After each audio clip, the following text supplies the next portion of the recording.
χωρίς μεγάλες αναταράξεις. Βλέπετε, αναγνωρίζετε ακόμα και τους κεντρικούς τους δρόμους και το που μπήκαμε και πού σταθήκαμε και οι δυνατότητες κοντά σε περιοχές άθλησης, να υπάρχει δυνατότητα της υπαίθριας άθλησης και εδώ. Όπου προς την περιφερειακή πρέπει να προφυλαχτούμε, όπου μπορούμε να δώσουμε μια κεντρικότητα και να βάλουμε και άλλου είδους δραστηριότητες κτλ. Υπάρχουν όλες αυτές οι δυνατότητες, γίνονται και αυτές είναι που ουσιαστικά αλλάζουν και συσχετίζουν αυτούς τους χώρους και τους δίνουν μια προοπτική. Και να σας φέρω και λίγο κοντά στην εικόνα που είχε ο Νικολάου για τις περιοχές, που είπε: κοιτάξτε, όχι χορταράκι, πράγματι εδώ πέρα μέσα, μόνο να κουρέψουμε την αυτοφυή βλάστηση, το κάνουμε αυτοφυές αυτό που είναι. Αλλά έχουμε δέντρα, έχουμε δάση, έχουμε θάμνους, έχουμε ιστορίες. Άλλο,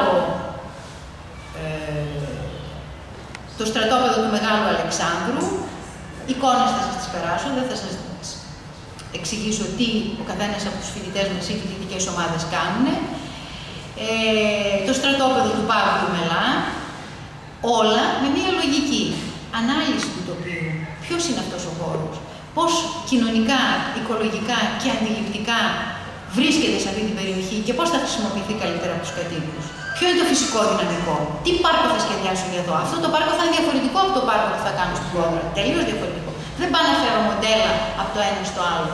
Πρέπει να κάνω κάτι και τότε αυτό το κάτι θα τραβήξει ανθρώπους για εδώ.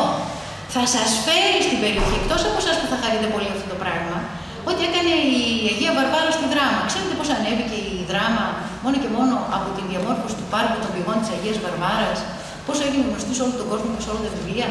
Έτσι αναχρονίζονται οι πόλεις. Μπορώ να το επιβεβαιώσω. Μπράβο. Λοιπόν, το στρατόπεδο του Μεγάλου Αλεξάνδρου, το στρατόπεδο του Ζιάκα, τελείως διαφορετικό. Είναι κοντά σε γραμμές, κοντά σε σιδηροδρόμους. Βλέπετε πώς τη γραμμική διάταξη περνάει μέσα. Τι θα μπορεί να επιτρέπει αυτό, άλλα πράγματα επιτρέπει τούτο. Αλλιώς συντελεί, αλλιώς μπαίνει μέσα στην λογική. Το στρατόπεδο του Ζιάκα. Και οι αναβαθμίσεις είναι σε όλα τα επίπεδα.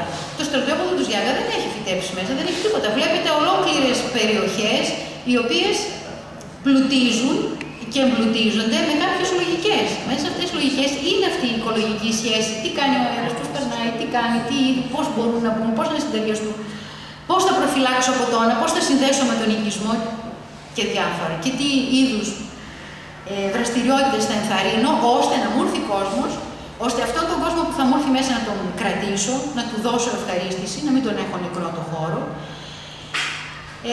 Τα ρέματα που παίζουν μάλλον, για να σας πάω σε παρόμοιο παράδειγμα και να μην μου πείτε «Μα αυτά είναι ασκήσεις επί χάρτου», έχουμε τέτοια παραδείγματα και στον ελληνικό χώρο. Έχω το Δήμο Αλεξανδρούπολης, όπου ευτύχησα με τη συνεργάτηδες μου να μελετήσουμε στο χώρο του πρώην στρατοπέδου του Παρμενίωνα, έναν χώρο όπως τον βλέπετε κάτω, τάμπουλα ράζα, νεκρό, στην Αλεξανδρούπολη, και να τον μετατρέψουμε στο οικοπάρκο Αλτίνα Αλμάζη. Την ιδέα του τη βλέπετε επάνω. Είναι ένα έργο που σχεδιάστηκε και κατασκευάζεται. Όλο το πάρκο.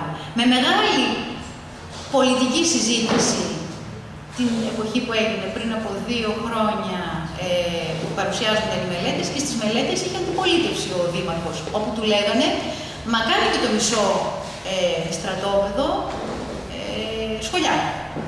Εντάξει, κάνει το μισό στρατόπεδο πάρκο, πολύ ωραίο θα είναι, και κάνει και το άλλο μισό σχολιά. Και πέρασαν από όλη αυτή την αμφισβήτηση και κατάλαβαν γιατί δεν θα έπρεπε να γίνει εκεί και κάπου αλλού θα βρίσκαν τα σχολιά. Εξίσου κοινωνική ανάγκη είναι και το σχολείο. Δεν λέει κανένα να μην κάνει σχολιά, πάρκο ή σχολεία. Αλλά εφόσον αυτή τη στιγμή οι πόλεις δεν έχουν άλλες δυνατότητες, δώσε τις προοπτικές. Υπερίσχυσε, έγινε και προς τιμήν τους έχουν τη δυνατότητα αυτή τη στιγμή να μπορούν να έχουν την προοπτική, δεν ξέρω πότε και πώς θα κατασκευαστεί και δεν εμπλεκόμαστε πια από εκεί και μετά, σε ένα σύγχρονο αστικό πάρκο.